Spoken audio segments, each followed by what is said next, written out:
Hi sir. നമ്മൾ എല്ലാവർക്കും ഉണ്ടാകുന്നൊരു പ്രശ്നമാണ് ഗ്യാസ് കയറുക എന്ന് പറയുന്നത്. പക്ഷേ ചില ആളുകൾ പറയാറുണ്ട് ഗ്യാസ് ഒന്നായിട്ട് നെഞ്ഞോട് കയറി തലയിൽ കയറി അല്ലെ ശരീരത്തിൻ്റെ മറ്റു ഭാഗങ്ങളിലേക്ക് കയറിയിട്ട് ഭയങ്കര വേദനയാണ്. അത് ചില സമയത്ത് അറ്റാക്ക് ആണോ എന്ന് തോന്നിപ്പോകുന്ന രൂപത്തിലൊക്കെ ഗ്യാസ് കയറിയിട്ട് വേദന ഉണ്ടാവാറുണ്ട് പറയുന്നത്. ഇത് ചില സമയത്ത് ചില ആളുകൾ പറയാറുണ്ട് നമുക്കിപ്പോൾ രാത്രിയാവുന്ന സമയത്ത് കിടന്നുറങ്ങുന്ന സമയത്തൊക്കെ പെട്ടെന്ന് ഗ്യാസ് കയറിയിട്ട് ഭയങ്കര വേദന. എന്നിട്ട് സാധാരണ പിന്നെ എന്തെങ്കിലും ഒരു പാൻറ്റപ്രസോൾ പോലെ എന്തെങ്കിലും മരുന്നുകളൊക്കെ കഴിച്ചാൽ ഗ്യാസ് പോവാറുണ്ട്. പക്ഷേ ഇതൊന്നും കിട്ടാത്ത സാഹചര്യത്തിൽ ഭയങ്കര ബുദ്ധിമുട്ടായിട്ട് ഏതെങ്കിലും ഹോസ്പിറ്റലിലേക്ക് ആ രാത്രി പോവേണ്ട ഒരു സിറ്റുവേഷൻ ഉണ്ടാവാറുണ്ട്.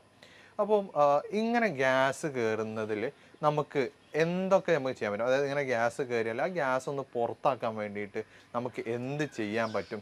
അല്ലെങ്കിൽ ഇങ്ങനെ ഗ്യാസ് കയറാതിരിക്കാൻ വേണ്ടിയിട്ട് നമുക്ക് സ്ഥിരമായിട്ട് ഈ ഗ്യാസ് കയറാതിരിക്കാൻ എന്തെങ്കിലും പ്രതിവിധികളുണ്ടോ? അല്ലെങ്കിൽ എന്താണ് ചെയ്യാൻ പറ്റുക എന്നുള്ളത് ഡോക്ടർ ഒന്ന് വിശദീകരിക്കുമോ? തീർച്ചയായിട്ടും നമുക്ക് ചില കണ്ടീഷനുകൾ ഇങ്ങനെയുള്ള അവസ്ഥകൾ വരുമ്പോൾ നമ്മുടെ ചുറ്റുപാടിൽ തന്നെ നമ്മുടെ അടുക്കളയിൽ തന്നെ ചെയ്യാൻ പറ്റാവുന്ന ഒരുപാട് മെഡിസിൻസ് ട്രീറ്റ്മെൻറ്റുകൾ അവൈലബിൾ ആണ്.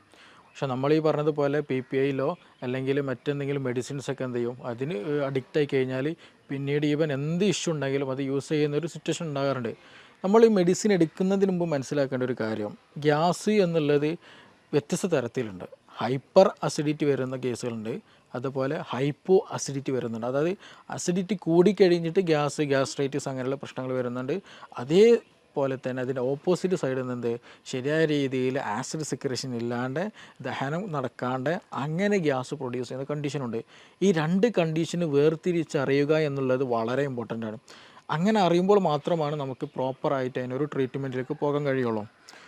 ഓൾമോസ്റ്റ് എല്ലാ കേസുകളിലും വരുന്ന ഒരു പ്രധാന റീസൺ എന്നുള്ളത് എച്ച് പൈലോറി ഇൻഫെക്ഷനാണ്, അല്ലെങ്കിൽ എച്ച് പൈലോറിക്കിൻ്റെ അതിൻ്റെ ഒരു പ്രസൻസാണ്, അതിൻ്റെ ഒരു ആക്ടിവേഷനാണ് യഥാർത്ഥത്തിൽ ഇന്ന് കൂടുതൽ കണ്ടുവരുന്ന ഗ്യാസിൻ്റെ ഒരു കാരണം എന്നുള്ളത്.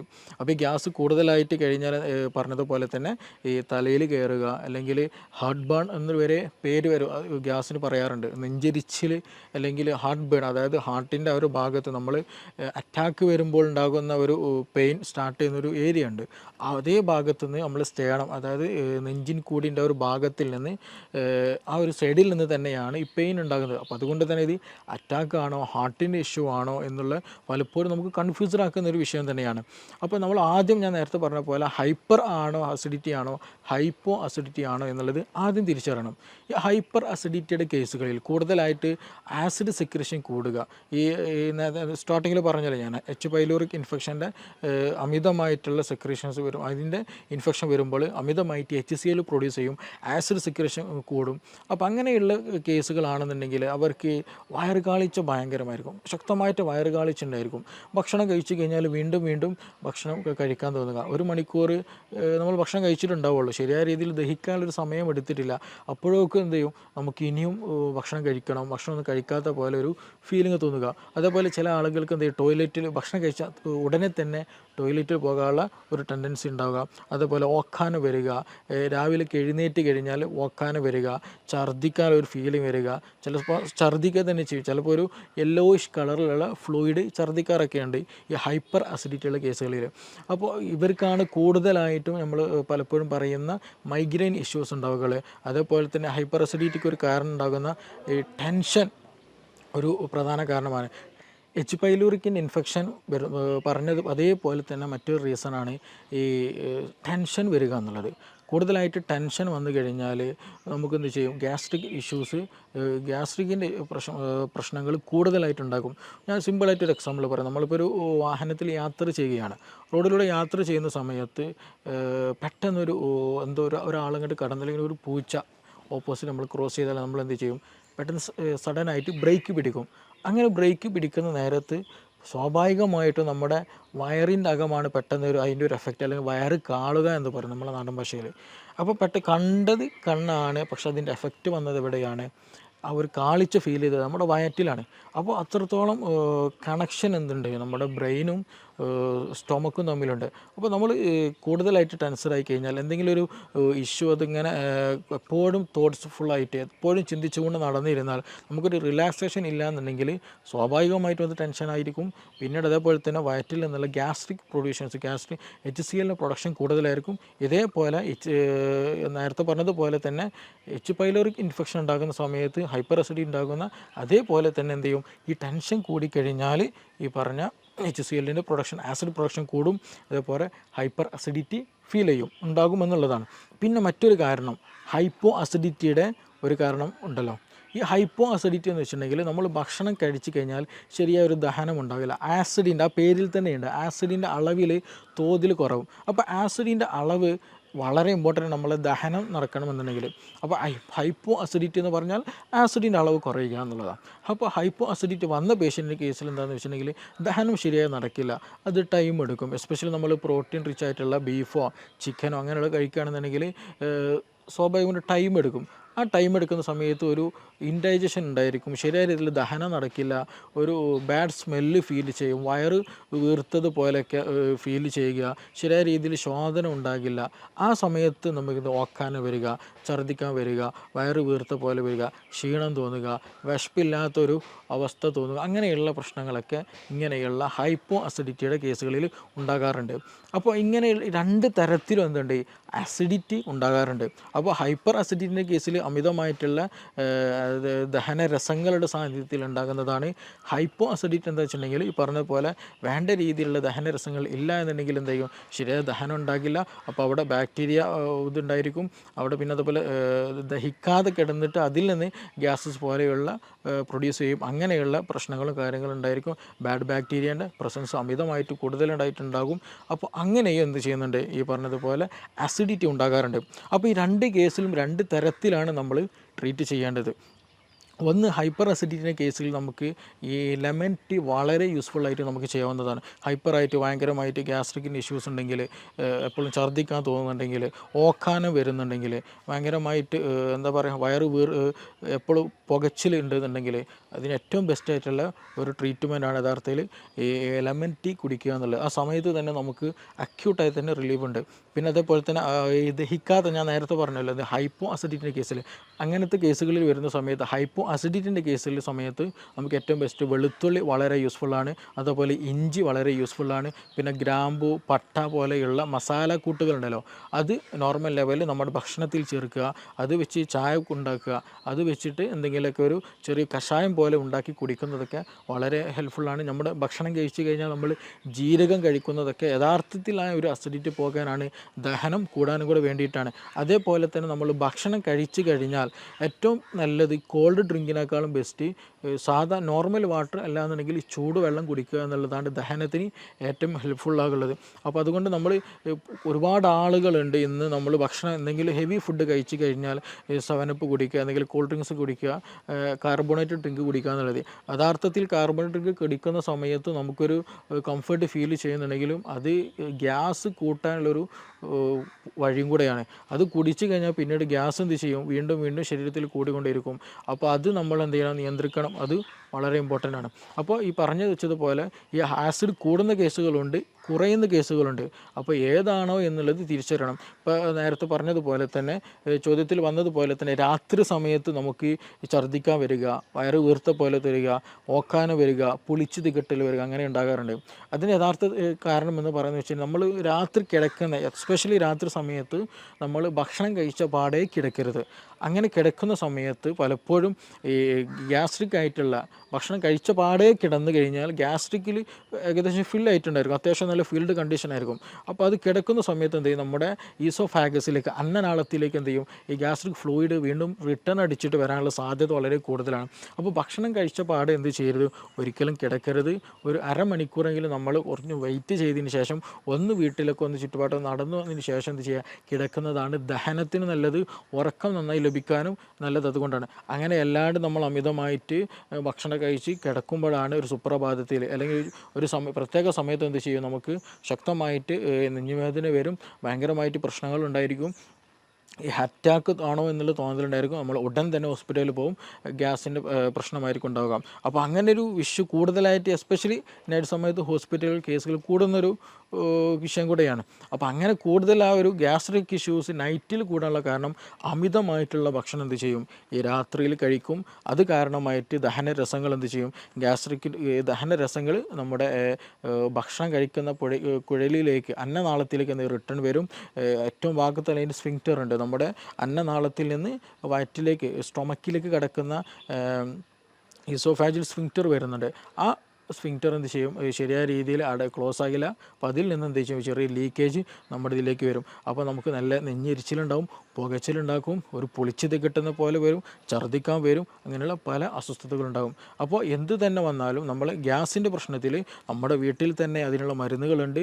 അപ്പോൾ കൂടുതൽ അതിന് എന്താണ് റീസൺ എന്നുള്ളത് ആദ്യം മനസ്സിലാക്കണം. ഹൈപ്പർ ആണോ ഹൈപ്പോ ആണോ എന്നുള്ളത് ആദ്യം മനസ്സിലാക്കണം. ഹൈപ്പർ ആണെങ്കിലും ഹൈപ്പോ ആണെങ്കിലും അതിൻ്റെ പിന്നിലുള്ള റീസൺ അത് ഇൻഫെക്ഷൻ ആണോ, ഇനി അതല്ല ഫുഡ് കൂടുതലായിട്ട് സ്പൈസസ് ഫുഡ് കഴിക്കുന്ന പ്രശ്നമാണോ, ഉറക്കമില്ലാത്ത പ്രശ്നമാണോ, ടെൻഷനാണോ, ഏതാണോ അതിനുള്ള റീസൺ എന്ന് ഫൈൻഡ് ഔട്ട് ചെയ്തതിന് ശേഷം അതിന് സ്പെസിഫിക് ആയിട്ടുള്ള ട്രീറ്റ്മെൻറ്റ് നൽകുക എന്നുള്ളതാണ് അതിന് ഏറ്റവും ബെസ്റ്റ് ആയിട്ടുള്ള പോൺ വഴി. അതാണ് നമ്മൾ സ്വീകരിക്കേണ്ടതും. ഒട്ടുമിക്ക ആളുകൾക്കും ഗ്യാസ് കയറാറുണ്ട്. ഭക്ഷണം കഴിച്ചില്ലെങ്കിലൊക്കെ നോർമലി ഗ്യാസ് കയറാറുണ്ട്. പക്ഷെ ചില ആളുകൾക്ക് ഇത് സ്ഥിരമായിട്ടുണ്ടാവാറുണ്ട്. ഭക്ഷണം കഴിച്ചാലും ശരിയാണ്, അല്ലെ കഴിക്കുന്നതിൻ്റെ മുമ്പായിരിക്കും, ചിലപ്പോൾ കിടന്ന് ഉറങ്ങുന്ന സമയത്തൊക്കെ ആയിരിക്കും ഗ്യാസ് കയറുന്നുണ്ടാവുക. ഇങ്ങനെ സ്ഥിരമായിട്ട് ഗ്യാസ് കയറുന്ന ഈ ഒരു പ്രശ്നം നമുക്ക് പൂർണ്ണമായിട്ട് അല്ലെ ഒരു ശാശ്വതമായിട്ട് മാറ്റാൻ പറ്റുമോ?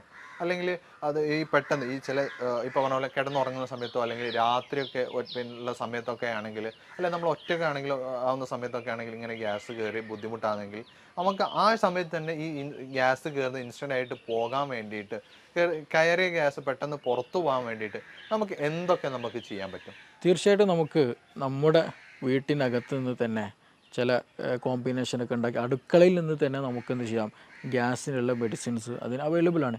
അതേപോലെ തന്നെ ചോദ്യത്തിൽ വന്നതുപോലെ നമുക്കിതിന് പൂർണ്ണമായും മാറ്റാൻ പറ്റുമോ എന്നുള്ളതാണ്. ഒരുപാട് പേർക്ക് നമ്മുടെ ക്ലിനിക്കിൽ വരുമ്പോൾ ചോദിക്കുന്നൊരു ചോദ്യമാണ് ഗ്യാസിൻ്റെ ഇഷ്യൂ. അത് പലപ്പോഴും പറയില്ല, അതൊരു സൈലൻ്റ് ആക്കിയിട്ട് വെക്കും, അതൊരു സെക്കൻഡറി ആക്കിയിട്ട് പലപ്പോഴും വെക്കാറുണ്ട്. പക്ഷെ നമ്മൾ മനസ്സിലാക്കേണ്ട ഒരു കാര്യം, ഓൾമോസ്റ്റ് പല റീസൺസിന് പല അസുഖങ്ങൾക്കും കാരണം അതിൻ്റെ ബേസിക് ആയിട്ടുള്ളത് വയറാണ്.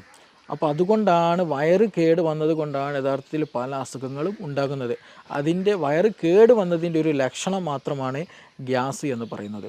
ഇപ്പോൾ ഒട്ടുമിക്ക കേസുകൾ ബാക്ക് പെയിൻ ഉള്ള കേസുകളുണ്ടായിരിക്കും, കോൺസ്റ്റിപ്പേഷൻ ഉള്ള കേസുണ്ടാവും, പൈൽസ് വന്ന കേസുകളുണ്ടായിരിക്കും, അൾസറേറ്റീവ് കൊളൈറ്റിസിന് കേസുകളുണ്ടായിരിക്കും, ഈവൻ ഫീവർ ഉണ്ടായിരിക്കും, ഹെഡ് ഏക്കിന് പ്രശ്നമുള്ളവരുണ്ടായിരിക്കും, ഇടയ്ക്കിടയ്ക്ക് അലർജിക് ഇഷ്യൂസ് ഉള്ളവരുണ്ടായിരിക്കും, സ്കിൻ അലർജി ഉള്ളവർക്കുണ്ടായിരിക്കും. അപ്പോൾ ഈ ഓൾമോസ്റ്റ് എല്ലാ കേസുകളുടെയും റീസൺ ചോദിച്ചാൽ, അല്ലെങ്കിൽ ഇങ്ങനെയുള്ള കേസുകൾ വരുമ്പോൾ നമ്മൾ അവരോട് ചോദിച്ചാൽ അവർ പറയും നമുക്ക് അവർക്ക് എന്തുണ്ടായിരിക്കും, ഗ്യാസിൻ്റെ പ്രശ്നമുണ്ടായിരിക്കും, അല്ലെങ്കിൽ സ്റ്റൊമക്ക് നോർമലായിരിക്കില്ല, അബ്ഡോമൻ നോർമലായിരിക്കില്ല, ഗട്ട് ഹെൽത്ത് നോർമലായിരിക്കില്ല എന്നുള്ളത്.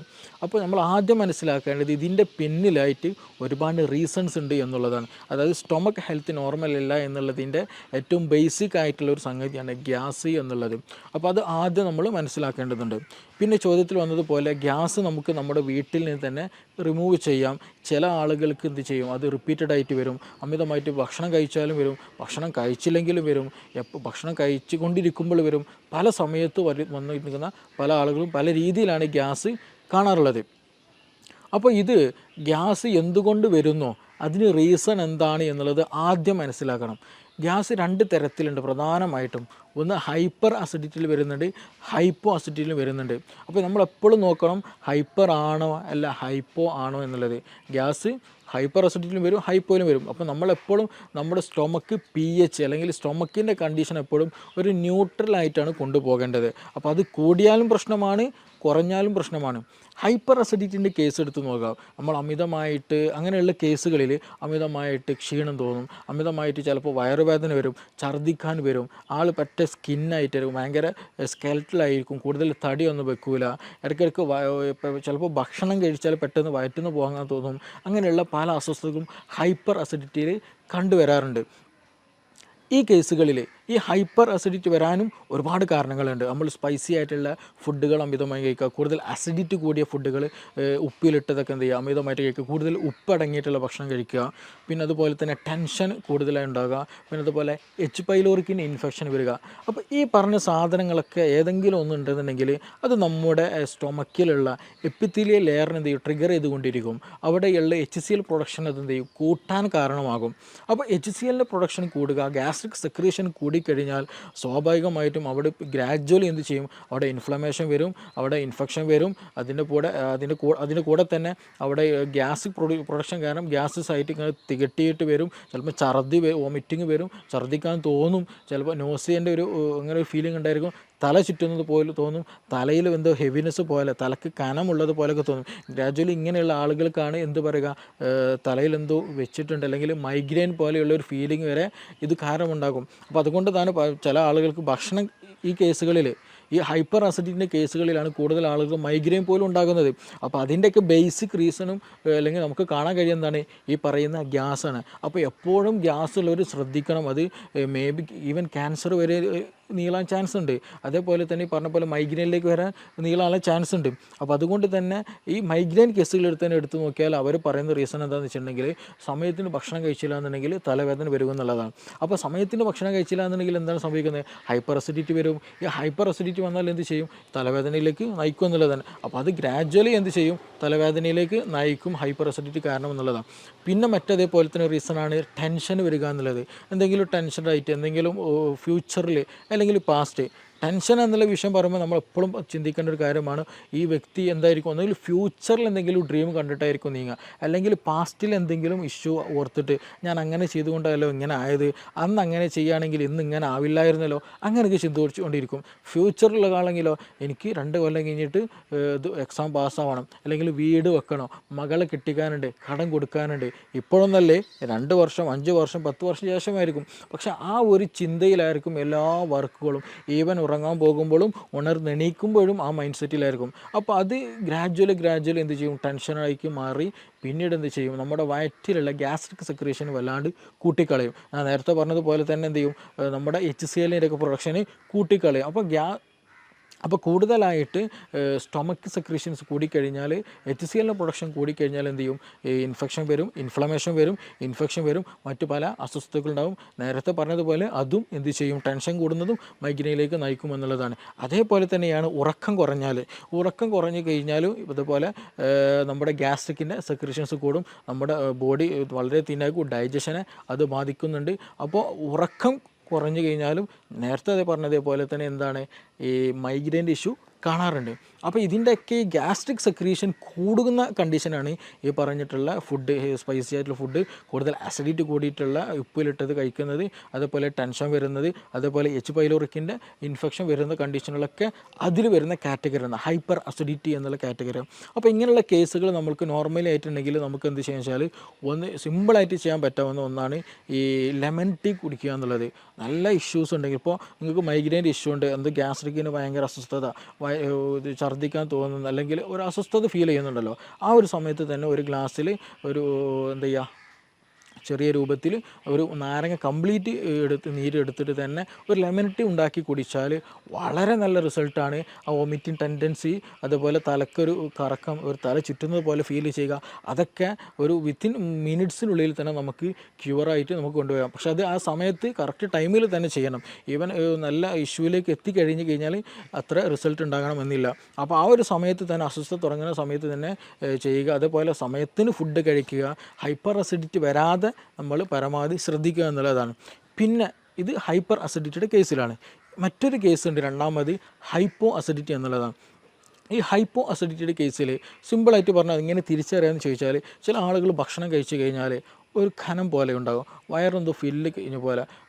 രാവിലെ ഭക്ഷണം കഴിച്ചതായിരിക്കും, വൈകുന്നേരമായിട്ട് പോലും വിശപ്പില്ല, അല്ലെങ്കിൽ ദാഹമില്ല, അങ്ങനെ ഒരു ഫീലിങ്ങേ പോലും തോന്നുന്നില്ല എന്നുള്ളതാണ്. അതേപോലെ തന്നെ ഇവർക്ക് ഉണ്ടാകും വയറ്റിന് ശരിയായ രീതിയിൽ ശോധന ഉണ്ടാകില്ല. അപ്പോൾ ഇങ്ങനെയുള്ള കേസുകൾ എന്താ വെച്ചാൽ ഒരുപാട് സമയം എന്ത് ചെയ്യും, നമ്മൾ കഴിക്കുന്ന ഭക്ഷണങ്ങൾ ഇങ്ങനെ കെട്ടിക്കിടക്കും, വയറ് ശരിക്കും ദഹിക്കാണ്ട്. കാരണം എന്താണ്, ദഹിക്കണമെന്നുണ്ടെങ്കിൽ ഗ്യാസ്ട്രിക് സെക്രേഷന് ഒരു നോർമൽ ലെവലെങ്കിലും വേണം. അപ്പോൾ ആ നോർമൽ ലെവൽ പോലും ഇല്ലാണ്ട് കുറഞ്ഞ അളവിലാണ്, വേണ്ടതൊന്നും ഇല്ല ദഹിക്കാൻ. അപ്പോൾ അങ്ങനെ വരുമ്പോൾ എന്ത് ചെയ്യും, വയറ്റിൽ ഈ നമ്മൾ കഴിച്ച ഭക്ഷണ പദാർത്ഥങ്ങൾ അവിടെ നിൽക്കും. അവിടെ നിന്നിട്ട് അവിടെ എന്ത് ചെയ്യും, ബാക്ടീരിയൻ്റെ ഗ്രോത്ത് നടക്കും. അങ്ങനെ ബാഡ് സ്മെല്ലുള്ള കീഴ്വാഴ് പ്രൊഡ്യൂസ് ചെയ്യും. പിന്നെ ഇതുപോലെ ശോധന ശരിക്കും ലഭിക്കില്ല. ചിലപ്പോൾ വയറുവേദന ഉണ്ടാകും, വയറ് വീർത്ത പോലൊരു ഫീലിംഗ് ഉണ്ടാകും, വിശപ്പ് ഉണ്ടാകില്ല. ഇങ്ങനെയുള്ളവർക്ക് എന്ത് ചെയ്യും, ഓക്കാനം പോലെയുള്ള അസ്വസ്ഥതകൾ ഉണ്ടാകാറുണ്ട്. അപ്പോൾ ഇങ്ങനെയുള്ള കേസുകൾ എന്താ വെച്ചാൽ ദഹനക്കുറവാണ്, അല്ലേ, ഹൈപ്പോ അസിഡിറ്റിയുടെ കേസുകളാണ്. അപ്പോൾ നമ്മൾ അതിന് ദഹനത്തെ പ്രൊമോട്ട് ചെയ്യണം. അവിടെ ദഹനം നടന്നാൽ കൂടുതലായിട്ട് HCl, ഗ്യാസ്ട്രിൻ പോലെയുള്ള പ്രൊഡക്ഷൻസ് കൂടിക്കഴിഞ്ഞാൽ ദഹനം സുഗമമായി നടക്കും, ഈ പ്രശ്നങ്ങളൊന്നും ഉണ്ടാകില്ല. അപ്പോൾ ആ ഒരു സമയത്ത് നമ്മൾക്ക് ഏറ്റവും ബെസ്റ്റ് നമ്മുടെ അടുക്കളയിലുള്ള സ്പൈസസ് ഉപയോഗിക്കുക എന്നുള്ളതാണ്. അത് കരുതി നല്ല ചുവന്ന മുളകിൻ്റെ പൊടി ഉപയോഗിക്കുക എന്നുള്ളതല്ല. നമുക്ക് മല്ലി വളരെ നല്ല മെഡിസിൻസ് ആണ്. മല്ലി തിളപ്പിച്ച വെള്ളം കുടിക്കുക എന്ന് പറഞ്ഞാൽ നമ്മുടെ ഫീവർ, ഉള്ളിലുള്ള ഫീവർ, പനി ഉണ്ടെന്നുണ്ടെങ്കിൽ ചില ആളുകൾക്ക് മേലും കൈക്ക് കോച്ചി പിടിക്കുന്ന ഒരു ഇതുണ്ടായിരിക്കും, അതിന് നല്ലതാണ്. അതേപോലെ ഗ്യാസിന് വളരെ നല്ല റിസൾട്ടാണ് ഈ നമ്മൾ എന്ത് ചെയ്യുക, ഡെയിലി കുടിക്കുന്ന വെള്ളത്തിൽ എന്ത് ചെയ്യാന്നുണ്ടെങ്കിൽ ഒരു കലത്തിൽ, ഒരു പാത്രത്തിൽ രാവിലെ എണീക്കുന്ന സമയത്ത് തന്നെ കുറച്ച് നമ്മൾ ജീരകവെള്ളം ഉണ്ടാക്കുന്ന അതേപോലെ തന്നെ എന്ത് ചെയ്യുക, കുറച്ച് മല്ലി ഇട്ടിട്ട് നന്നായിട്ട് തിളപ്പിച്ച് ആ തിളപ്പിച്ചാറിയ വെള്ളം എന്ത് ചെയ്യുക, ദാഹിക്കുന്ന സമയത്തും ഭക്ഷണം കഴിക്കുന്ന സമയത്തൊക്കെ എന്ത് ചെയ്യുക, ആ വെള്ളം ഇങ്ങനെ കുടിച്ചുകൊണ്ടിരിക്കുക.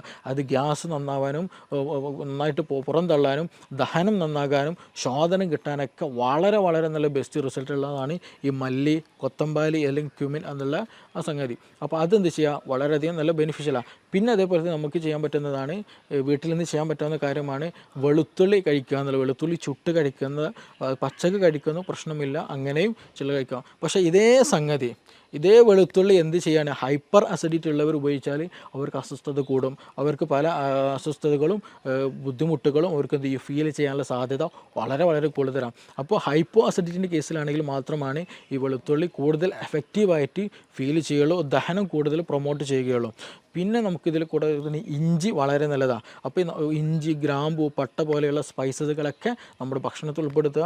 അത് വെച്ചുള്ള കഷായങ്ങൾ, അതേപോലെ തന്നെ എന്ത് ചെയ്യുക, ഭക്ഷണത്തിൽ ഉൾപ്പെടുത്തി കഴിക്കുന്നതൊക്കെ ദഹനം കൂട്ടാൻ വളരെ ഹെൽപ്ഫുള്ളാണ്. അപ്പോൾ അങ്ങനെയുള്ള സംവിധാനങ്ങൾ, അങ്ങനെയുള്ള മരുന്നുകളൊക്കെ എന്ത് ചെയ്യാന്ന് വെച്ചാൽ നമ്മുടെ ഭക്ഷണത്തിൽ മിങ്കിൾ ചെയ്തിട്ട്, അത് ഭക്ഷണത്തിൻ്റെ കൂടെ ഒഴിവാക്കാനുള്ളതല്ല, അത് ഭക്ഷണത്തിൻ്റെ ഒരു പാർട്ടാക്കി തന്നെ നമ്മൾ ഉപയോഗിക്കുകയാണെന്നുണ്ടെങ്കിൽ നമ്മൾ കഴിക്കുന്ന ഭക്ഷണം എന്ത് ചെയ്യും, ദഹിക്കാൻ കൂടുതൽ സുഗമമാക്കാൻ കഴിയും. ഇതിന് സ്ഥിരമായിട്ട് മരുന്നുണ്ടോ, ഇതെങ്ങനെ സ്ഥിരമായിട്ട് വരാതിരിക്കാൻ ശ്രദ്ധിക്കുക എന്നുള്ളത് ഒരു ചോദ്യം ചോദിക്കേണ്ടായി. അപ്പോൾ നമ്മൾ ഈ കേസിൽ ശ്രദ്ധിക്കേണ്ടത്, ഞാൻ നേരത്തെ പറഞ്ഞതുപോലെ ഇത് നമ്മൾ ദഹനവുമായി ബന്ധപ്പെട്ടതാണ്. അപ്പോൾ ഇതൊരു ലൈഫ് സ്റ്റൈൽ ഡിസീസാണ്. നമ്മൾ തോന്നിയ സമയത്ത് ഉറങ്ങുക, തോന്നിയ അതുപോലെ ജീവിക്കുക, തോന്നിയത് തിന്നുക എന്നുള്ള ഒരു കൺസെപ്റ്റ് നമുക്കിവിടെ ഒരിക്കലും പോസിബിൾ അല്ല ഈ ഹൈപ്പോ അസിഡിറ്റി ഉള്ളവർ. അപ്പോൾ നമ്മൾ ഭക്ഷണം സമയത്തിന് കഴിക്കുക, ആവശ്യത്തിന് കഴിക്കുക, ആവശ്യമുള്ള അളവിൽ കഴിക്കുക, ക്വാളിറ്റി ഉള്ളത് ക്വാണ്ടിറ്റി കുറച്ച് കൊണ്ട് എന്ത് ചെയ്യുക, കൂടുതൽ നല്ല രീതിയിൽ കഴിക്കുക എന്നുള്ളതാണ്. കഴിക്കുന്നത് നല്ല ക്വാളിറ്റി ഉള്ളതാകണം. ഒരുപാട് ചോറ് കഴിക്കുക എന്നുള്ളൊരു ടെൻഡൻസി ഒരിക്കലും പാടില്ല. അത് നമുക്ക് കൂടുതൽ ബുദ്ധിമുട്ടുകൾ ഉണ്ടാക്കുക എന്നുള്ളൂ. അപ്പോൾ ചെറിയ രൂപത്തിൽ അത്യാവശ്യം നല്ല രീതിയിലുള്ള സാധനങ്ങൾ മാത്രം കഴിക്കുക, സമയത്തിന് കഴിക്കുക, അമിതമാകാതിരിക്കുക. അതേപോലെ തന്നെ ഭക്ഷണം കഴിച്ച പാടെ ഉറങ്ങുന്ന ശൈലിയുള്ളത്. അപ്പോഴാണ് അപ്പോൾ എസ്പെഷ്യലി ഈ നൈറ്റ് ലൈഫ് ഇന്ന് കൂടിയൊരു കണ്ടീഷനാണ്. രാത്രി പുറത്ത് പോകലും അവിടെ നിന്ന് ഭക്ഷണം കഴിക്കലും, ഒരുപാട് ഭക്ഷണം കഴിച്ച് വരും, എന്നിട്ട് എന്ത് ചെയ്യും, നേരെ ബെഡ്ഷീറ്റിലേക്ക് കിടക്കും. രാത്രി സുപ്രഭാതത്തിലായിരിക്കും പെട്ടെന്ന് നെഞ്ഞുവേദന അല്ലെങ്കിൽ ഹാർട്ട് പെയിൻ. അതും ഈ നെഞ്ചരിച്ചിൽ എന്ന് പറയുന്ന ഗ്യാസിൻ്റെ ഒരു പെയിൻ, നമുക്ക് ഗ്യാസിൻ്റെ ഈ പെയിന് വരിക എന്ന് പറഞ്ഞിട്ടുണ്ടെങ്കിൽ നമ്മുടെ ഹാർട്ടിരിക്കുന്ന ഭാഗം ഉണ്ടല്ലോ, അവിടെ നിന്ന് തന്നെയാണ് ആ ഒരു പെയിന്, വേദന ഫീൽ ചെയ്യുക, തുടങ്ങുക അവിടെ നിന്ന് തന്നെയാണ്. അപ്പോൾ അതുകൊണ്ട് തന്നെ നമുക്ക് കൺഫ്യൂഷൻ ആയിരിക്കും, ഇത് എന്താണ്, ഹാർട്ട് അറ്റാക്ക് ആണോ, ഹാർട്ടിൻ്റെ ഇഷ്യൂ ആണെന്നുള്ളത്. നമ്മൾ ഉടൻ തന്നെ ഹോസ്പിറ്റലിൽ പോകും, ടെസ്റ്റുകളൊക്കെ നടത്തും, നോർമലായിരിക്കും, ഗ്യാസിന് പ്രശ്നമായിരിക്കും. ഇങ്ങനെ കൂടുതലായിട്ട് ഇന്ന് രാത്രികളിൽ ഹോസ്പിറ്റലുകൾ വരവ് കൂടുതലാണ്. എന്താണ് ഇതിന് റീസൺ എന്ന് ചോദിച്ചാൽ നൈറ്റ് ലൈഫാണ്. കൂടുതലായിട്ട് രാത്രിയിൽ അമിത ഭക്ഷണം കഴിക്കും, ഭക്ഷണം കഴിച്ചിട്ട് അതേപോലെ വന്നിട്ട് ബെഡിൽ കിടക്കും എന്നുള്ളതാണ്. ഇവർക്ക് ഛർദ്ദിക്കാൻ വരും, പുളിച്ചത് കെട്ടൽ വരും, പിന്നെ അങ്ങനെയുള്ള പല അസ്വസ്ഥതകളും ഇവർക്കുണ്ടായിരിക്കും. അപ്പോൾ അത് വരാനുള്ള റീസൺ എന്താണെന്ന് വെച്ചാൽ നമ്മളെ ഭക്ഷണം ഫില്ലായി കഴിഞ്ഞിട്ട് എന്ത് ചെയ്യും, ബെഡിൽ വന്ന് കിടക്കുന്ന സമയത്ത് ഈ ഗ്യാസ്ട്രിക്കിലുള്ള കണ്ടൻറ്റുകൾ എന്ത് ചെയ്യും, വീണ്ടും റിഗർജിറ്റേഷൻ വരും. നമ്മുടെ ഈസോഫാഗസ്, അതായത് അന്നനാളത്തിലേക്ക് തന്നെ എന്ത് ചെയ്യും, മുകളിലേക്ക് തന്നെ വീണ്ടും റിട്ടേൺ അടിക്കാൻ തുടങ്ങും. അങ്ങനെ റിട്ടേൺ അടിക്കുമ്പോഴാണ് നമുക്കൊരു പുളിരസം തോന്നുക, ഛർദ്ദിക്കാൻ തോന്നുക, അങ്ങനെയുള്ള പല അസ്വസ്ഥതകളും തോന്നുക. അപ്പോൾ അങ്ങനെ അസ്വസ്ഥതകളുള്ളവർ, അങ്ങനെ അസ്വസ്ഥത ഉള്ളവർക്കാണ് കൂടുതലായിട്ട് ഈ പറഞ്ഞതുപോലെ രാത്രി ഫുഡ് അമിതമായിട്ട് കഴിച്ചിട്ട് എന്ത് ചെയ്യും, വന്ന് കിടക്കുന്നവർക്കാണ് ഈ പറഞ്ഞുള്ള രാത്രിയിലുള്ള അസ്വസ്ഥതകൾ കൂടുതലായിട്ട് കാണുന്നത്. ഇനി മറ്റൊരു ചോദ്യം ചോദിച്ചതുപോലെ തന്നെ, ഇത് ലൈഫ് സ്റ്റൈലൊക്കെ നോർമലാണ്, വേറെ പ്രശ്നങ്ങളൊന്നുമില്ല, കറക്റ്റ് ഭക്ഷണം കഴിക്കുന്നുണ്ട്, പക്ഷേ എന്നിട്ട് പോലും എന്ത് ഗ്യാസിന് അസ്വസ്ഥതകളുണ്ട്, ഛർദ്ദിക്കാൻ വരുന്നുണ്ട്, ചില സമയത്ത് അൾസറിൻ്റെ ഇഷ്യൂസ്, ഇടയ്ക്കിടയ്ക്ക് വായിലും മുറിവൊക്കെ വരുന്നുണ്ട്. തീർച്ചയായിട്ടും അതൊരു ഇൻഫെക്റ്റീവ് കണ്ടീഷനാണ്. എച്ച് പൈലോറിക്കിൻ്റെ പ്രസൻസ് കാരണമായിട്ട്, എച്ച് പൈലോറിക് ഓൾമോസ്റ്റ് എല്ലാ ആളുകളിലും കണ്ടുവരുന്ന ഒരു ബാക്ടീരിയയാണ് ബാക്ടീരിയം പൈലോറി എന്ന് പറയുന്നത്. എച്ച് പൈലോറിക് എന്നുള്ള ഈ ബാക്ടീരിയ എന്താണ്, ആക്റ്റീവായിട്ടുണ്ടായിരിക്കും. ഈ സ്റ്റൊമക്കിൽ ആക്റ്റീവായിട്ടുണ്ടായിരിക്കും. സ്റ്റൊമക്കിനൊരു പ്രത്യേകതയുണ്ട്. നമ്മുടെ ഒരു എപ്പിത്തിലെ ലെയറുണ്ട്, നമ്മൾ ടൈറ്റ് ജംഗ്ഷനാണ്. ടൈറ്റ് ജംഗ്ഷൻ എന്ന് വെച്ചിട്ടുണ്ടെങ്കിൽ ഒരു സെല്ല് അടുത്ത സെല്ലും കൂടി ഭയങ്കര ടൈറ്റഡാണ്, അതിൻ്റെ ഇടയിൽ ഗ്യാപ്പില്ല. അങ്ങനെ ടൈറ്റായിട്ട് ഇങ്ങനെ നിരയായിട്ട് വെച്ച ഒരു ലെയറാണ് എപ്പിത്തിലെ ലെയർ. അതിന് നേരെ മുകളിലാണ് മ്യൂക്കസ് എന്നുള്ള ഒരു വഴുവഴുത്ത ഒരു കൊഴുപ്പുണ്ടായിരിക്കും. അതിൻ്റെ മുകളിലാണ് എന്ത്, ഈ ആസിഡിൻ്റെ പ്രസൻസ് ഉണ്ടാവുക. അപ്പോൾ ഈ ആസിഡ്, ഈ പറഞ്ഞ മ്യൂക്കസ്, അതിന് താഴെ എപ്പിത്തീലിയൽ ലെയറാണ്. എപ്പിത്തീലിയൽ ലെയർ എന്ന് പറയുന്നത് നമ്മുടെ ബോഡിയോട് അത്രയും ചേർന്നിരിക്കുന്നതാണ്. അപ്പോൾ ആസിഡ് നമ്മുടെ ബോഡിയിലേക്ക് തട്ടരുത്, അല്ലെങ്കിൽ നമ്മുടെ ശരീരത്തിലെ സെല്ലിലേക്ക് തട്ടരുത്. അപ്പോൾ അതിന് പ്രൊട്ടക്ഷനാണ് യഥാർത്ഥത്തിൽ അതിന് ഇൻ ബിറ്റ്വീൻ ആയിട്ടുള്ള ഈ മ്യൂക്കസ് മെമ്പർ, അല്ലെങ്കിൽ മ്യൂക്കസിൻ്റെ പ്രസൻസ് എന്ന് പറയുന്നത്. അത് നോർമലായിട്ട് നമുക്ക് വേണ്ടതാണ്. അപ്പോൾ ചില കണ്ടീഷനുകളിൽ ഈ എച്ച് പൈലോറിക്കിൻ്റെ പ്രസൻസ് കൂടുതലായിട്ടുണ്ടായിരിക്കും, എച്ച് പൈലോറിക് ആക്റ്റീവ് ആയിട്ടുണ്ടായിരിക്കും. അങ്ങനെ വരുമ്പോൾ നമ്മുടെ ശരീരം, ഈ ഒരു എച്ച് പൈലോറിക്കിന് വേറെ പ്രത്യേകതയും കൂടെ ഉണ്ട്. അവർക്ക് യൂറിയസ് എന്നുള്ള ഒരു എൻസൈം അവരുടെ ശരീരത്തിലുണ്ട്, അല്ലെങ്കിൽ ആ ഒരു ബാക്ടീരിയയിലുണ്ട്. അപ്പോൾ അങ്ങനെയുള്ള കണ്ടീഷനുകളിൽ ഈ ഫുഡ് പാർട്ടിക്കിൾ വരുമ്പോൾ എന്ത് ചെയ്യുമെന്ന് വെച്ചിട്ടുണ്ടെങ്കിൽ, ഇവർ ഈ യൂറിയസ് എന്ത് ചെയ്യും, യൂറിയനെ എന്ത് ചെയ്യും, കൺവേർട്ടഡ് ആക്കിയിട്ട് അമോണിയാക്കി മാറ്റും. NH3 അമോണിയാക്കി മാറ്റും. ഈ എച്ച് പൈലോറിക് ബാക്ടീരിയ എന്ത് ചെയ്യും, അവരുടെ എൻസൈം ഉപയോഗിച്ചിട്ട് ഭക്ഷണത്തിൽ വരുന്ന യൂറിയയെ എന്ത് ചെയ്യും, മാറ്റും, അമോണിയായിട്ട് മാറ്റും. ഈ അമോണിയ എന്താണ്, ഒരു ആൽക്കലി കണ്ടൻ്റാണ്. അമോണിയ ആൽക്കലി കണ്ടൻ്റാണ്. അപ്പോൾ ചുരുക്കി പറഞ്ഞാൽ എച്ച് പൈലോറിക്കയുടെ എന്ന ബാക്ടീരിയയുടെ സാന്നിധ്യത്തിൽ എന്ത് ചെയ്യും, കൂടുതലായിട്ട് ബാക്ടീരിയ ഉണ്ടാകുമ്പോൾ അതെല്ലാം വരുന്ന യൂറിയൊക്കെ എന്ത് കൺവേർട്ടഡ് ആക്കി മാറ്റും, അമോണിയായിട്ട് കൺവേർട്ടഡ് ആക്കി മാറ്റും. അപ്പോൾ ചുരുക്കി പറഞ്ഞാൽ ഈ എച്ച് പൈലോറിക് കാരണമായിട്ട് അവിടെ ഒരു ആൽക്കലി മീഡിയം എന്ത് ചെയ്യും, ഉണ്ടാകാനുള്ള സാധ്യത, അല്ലെങ്കിൽ ആൽക്കലി മീഡിയം ഉണ്ടായിക്കൊണ്ടേയിരിക്കും. അപ്പോൾ നമ്മളെ വയറ്റിൽ തന്നെ എന്തുണ്ട്, ആസിഡും ഉണ്ട്. അപ്പോൾ ഈ ആൽക്കലിയും ആസിഡും മിക്സ് ആയി കഴിഞ്ഞാൽ സ്വാഭാവികമായിട്ടും ന്യൂട്രലൈസേഷൻ നടക്കും. അപ്പോൾ അമിതമായിട്ടുള്ള എച്ച് പൈലോറിക് ആക്ഷൻ വന്നു കഴിഞ്ഞാൽ, ഈ അമിതമായിട്ട് അമോണിയയുടെ സാന്നിധ്യം വന്നു കഴിഞ്ഞാൽ നമ്മുടെ ശരീരത്തിൽ നമുക്ക് ദഹനത്തിന് വേണ്ടിയിട്ടുള്ള നമ്മുടെ ഈ ആസിഡിന് എന്ത് ചെയ്യും, അത് ലെയർ കുറയും. അത് പിന്നെ മെല്ലെ എന്ത് ചെയ്യുമെന്ന് വെച്ചിട്ടുണ്ടെങ്കിൽ, ഈ പറഞ്ഞ എച്ച് പൈലോറിക് ഗ്രാജ്വലി നമ്മുടെ മ്യൂക്കസും കടന്നിട്ട് മെല്ലെ നമ്മുടെ ഈ എപ്പിത്തിലെ ലെയറിലേക്ക് വന്ന് അറ്റാച്ച് ചെയ്യും. അവിടെ പിന്നെ എന്ത് ചെയ്യും, ഇൻഫ്ലമേഷൻസ് വരും. ആ ഇൻഫ്ലമേഷൻസ് ഗ്രാജ്വലി ഈ പറഞ്ഞ പോലെ അൾസറിലേക്ക് മറ്റു പല പ്രശ്നങ്ങളിലേക്ക് വരും. അപ്പോൾ ചുരുക്കി പറഞ്ഞാൽ ഈ ഒരു സമയത്ത് തന്നെ മീൻസ് ഞാൻ നേരത്തെ പറയുകയുണ്ടായി, ഇതെന്ത് ചെയ്യും, ഈ ആൽക്കലി മീഡിയം ഈ എച്ച് പൈലോറിക് ഉണ്ടാക്കുമ്പോൾ സ്വാഭാവികമായിട്ടും എന്ത് ചെയ്യും, നമ്മുടെ ശരീരം കൂടുതലായിട്ട് ആസിഡ് പ്രൊഡക്ഷൻ നടക്കും. ഹൈപ്പർ അസിഡിറ്റി ആ സമയത്ത് ഉണ്ടാകാനുള്ള സാധ്യതയുണ്ട്. അപ്പോൾ ഓൾമോസ്റ്റ് പല കേസുകളിലും ഹൈപ്പർ അസിഡിറ്റി ഉണ്ടാകാനുള്ള റീസൺ എന്താണെന്ന് വെച്ചിട്ടുണ്ടെങ്കിൽ ഈ പറഞ്ഞിട്ടുള്ള എച്ച് പൈലോറിക്കിൻ്റെ കേസിലാണ്. അപ്പോൾ നമ്മൾ PPI പ്രോട്ടോമം ഇൻഹിബിറ്റേഴ്സോ പാൻഡോഫ് പോലെയുള്ള മെഡിസിൻസ് കഴിച്ചാൽ ഒരു സാന്ദർഭികമായിട്ട് ആ ഒരു സമയത്ത് റിലീഫ് കിട്ടുമെന്നല്ലാണ്ട് ഗ്രാജ്വലായിട്ട് ഒരു പെർമനൻ്റ് ആയിട്ട് റിലീഫ് നമുക്ക് കിട്ടിക്കൊള്ളുന്നുണ്ടാകില്ല. അതിന് ബേസിക്കലി റീസൺ എന്താണെന്ന് വെച്ചാൽ ഈ പറയുന്ന എച്ച് പൈലോറിക്കിൻ്റെ പ്രസൻസ് ആണ്. അപ്പോൾ ആ ഒരു സമയത്ത് നമ്മൾ പ്രോപ്പറായിട്ട് എച്ച് പൈലോറിക്കിന് ട്രീറ്റ്മെൻറ്റ്, അതിനെ ഇറാഡിക്കേറ്റ് ചെയ്യാനുള്ള ട്രീറ്റ്മെൻറ്റ് നടത്തുക എന്നുള്ളതാണ്. ഈ ഒരു കേസുകളിൽ തന്നെയാണ് നമുക്ക് ശരിയായ ദഹനം നടക്കില്ല, അതേപോലെ നമ്മുടെ ഗഡ് ഹെൽത്തിനത് ബാധിക്കും. ഗഡ് ഹെൽത്തിലേക്ക് പോകുമ്പോൾ, കാരണം നമ്മുടെ ഗ്യാസ്ട്രിക് മീഡിയം വളരെ ഇമ്പോർട്ടൻ്റ് ഡൈജഷന്. അപ്പോൾ അവിടെ ഇംപ്രോപ്പർ ആയിരുന്നെങ്കിൽ സ്വാഭാവികമായിട്ടും അതിൻ്റെ കണ്ടിന്യൂഷൻ ആയിട്ടുള്ള സ്മോൾ ഇൻറ്റെസ്റ്റൈനും ലാർജ് ഇൻറ്റെസ്റ്റൈനിലൊക്കെ എന്ത് ചെയ്യും, ബാക്ടീരിയൽ മീഡിയയിൽ ചേഞ്ചസ് വരും. അങ്ങനെ ചേഞ്ചസ് വന്നാൽ ഗട്ട് ലീക്ക് പോലെയുള്ള പ്രശ്നങ്ങൾ ഉണ്ടാകും. ഗട്ട് ലീക്ക് എന്ന് പറഞ്ഞാൽ നമ്മുടെ ഗട്ട് വാള്, അതായത് ഞാൻ നേരത്തെ പറഞ്ഞതുപോലെ ഈ സ്റ്റൊമക്കിനുള്ള ലൈനിങ് പോലെ അതേപോലെ ഒരു ലൈനിങ് എന്തിനുണ്ട്, നമ്മുടെ കുടലിനുണ്ട്. അപ്പോൾ ആ ഒരു നോർമലി ആയിട്ടുള്ള അതിൻ്റെ ഒരു മീഡിയം നഷ്ടപ്പെടുമ്പോൾ സ്വാഭാവികമായിട്ടും ഗട്ടിലുള്ള ഒരുപാട് സൈറ്റോടോക്സിൻസ് ഉണ്ട്, നമ്മുടെ കോശങ്ങളെ നശിപ്പിക്കാൻ കഴിയുന്ന, ഇൻഫെക്ഷൻ ഉണ്ടാക്കാൻ കഴിയുന്ന, നമ്മുടെ ഹെൽത്തിനെ നെഗറ്റീവായിട്ട് എഫക്റ്റ് ഉണ്ടാക്കുന്ന പല സാധനങ്ങളും പല വസ്തുക്കളും പല ബൈ പ്രൊഡക്റ്റുകളും എന്തുണ്ട് നമ്മുടെ ഈ ഒരു ഭക്ഷണം അല്ലെങ്കിൽ ഈ ഒരു ഭക്ഷണത്തിനുണ്ടായിരിക്കും. അപ്പോൾ അതെന്ത് ചെയ്യും, നമ്മൾ ഡയറക്റ്റായിട്ട് നമ്മുടെ ശരീരത്തിൽ കിടക്കും. അത് പിന്നീട് ഓട്ടോ ഇമ്മ്യൂൺ ഡിസീസുകളായിട്ട് പലപ്പോഴും ഉണ്ടാകാറുണ്ട്. അപ്പോൾ ചുരുക്കി പറഞ്ഞാൽ നമ്മുടെ ഗട്ട് ഹെൽത്തും നമ്മുടെ സ്റ്റൊമക്കിൻ്റെ ഹെൽത്തും വളരെ വളരെ ഇമ്പോർട്ടൻ്റ് ആണ്. അപ്പോൾ എച്ച് പൈലോറിക്കിൻ്റെ പ്രസൻസ് ഉണ്ടായിക്കൊമ്പോഴാണ് പലപ്പോഴായിട്ട് ഈ നിരന്തരമായിട്ടുള്ള ഗ്യാസിൻ്റെ ഇഷ്യൂസ് ഉണ്ടാവുക, മാറാത്ത ഗ്യാസിൻ്റെ പ്രശ്നങ്ങൾ ഉണ്ടാവുക. അതിന് നമ്മൾ പ്രോപ്പറായിട്ടുള്ള ട്രീറ്റ്മെൻറ്റ് എടുക്കുക എന്നുള്ളതാണ് ഏറ്റവും ബെസ്റ്റായിട്ട് നമ്മൾ ചെയ്യേണ്ടത്. എച്ച് പൈലോറിക്കിന് വേണ്ടിയുള്ള ട്രീറ്റ്മെൻറ്റ് എടുക്കുക, ഗ്യാസിന് വേണ്ടിയിട്ടുള്ളതല്ല. ഗ്യാസ് എന്നുള്ളത് അതൊരു സിംറ്റം മാത്രമാണ്, അത് അങ്ങനെ ഒരു ഇൻഫെക്ഷൻ അവിടെയുണ്ട് എന്ന് അറിയിക്കാനൊരു സിംറ്റം മാത്രമാണ്. അപ്പോൾ അതിനു വേണ്ടി നമ്മൾ ചെയ്യേണ്ടത് ഗ്യാസിന് ട്രീറ്റ്മെൻറ്റ് ചെയ്യുക എന്നുള്ളതല്ല. എച്ച് പൈലോറിക്കിൻ്റെ പ്രസൻസ് ഉണ്ടോ എന്നുള്ളതിനുള്ള ഒരുപാട് മെത്തേഡുകളുണ്ട്. ബേരിയം വീൽ എക്സ്റേകൾ ചെയ്യാവുന്നതാണ്. പിന്നെ അതേപോലെ തന്നെ യൂറിയ ബ്രീത്ത് ടെസ്റ്റുകളുണ്ട്. അപ്പോൾ അങ്ങനെയുള്ള ടെസ്റ്റുകൾ നടത്തിയാൽ തന്നെ ഓൾമോസ്റ്റ് നമ്മുടെ ഗ്യാസ്ട്രിക് കണ്ടീഷൻസ് നമുക്കറിയാം, അൾസർ ഉണ്ടോ എന്ന് നമുക്കറിയാൻ കഴിയും. അതുപോലെ ഈ പറഞ്ഞ എച്ച് പൈലോറിക്കിന് പ്രസൻസ് ഉണ്ടോ എന്ന് അറിയാൻ കഴിയും. അങ്ങനെയൊക്കെ ടെസ്റ്റുകൾ നടത്തി അതിന് വേണ്ട ട്രീറ്റ്മെൻറ്റ് എടുക്കുക.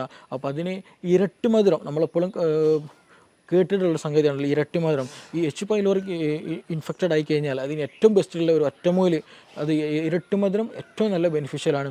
അതേപോലെ തന്നെ ഈ ഹൈപ്പർ അസിഡിറ്റി കേസ് വന്നാൽ നമുക്ക് പ്രോബയോട്ടിക്കുകളും പ്രീബയോട്ടിക്കുകളായിട്ടുള്ള പ്രൊഡക്റ്റുകൾ യൂസ് ചെയ്യുന്ന എന്താണ് നമ്മുടെ ദഹനം നന്നാക്കാനും ആസിഡ് മീഡിയം നോർമലാക്കാനൊക്കെ നമുക്കത് ഹെൽപ്ഫുള്ളാണ്. അപ്പോൾ അങ്ങനെ ഒരു പ്രോപ്പറായിട്ടുള്ള ട്രീറ്റ്മെൻറ്റ് ചെയ്യുക എന്നുള്ളതാണ് ഏറ്റവും ബെസ്റ്റ്.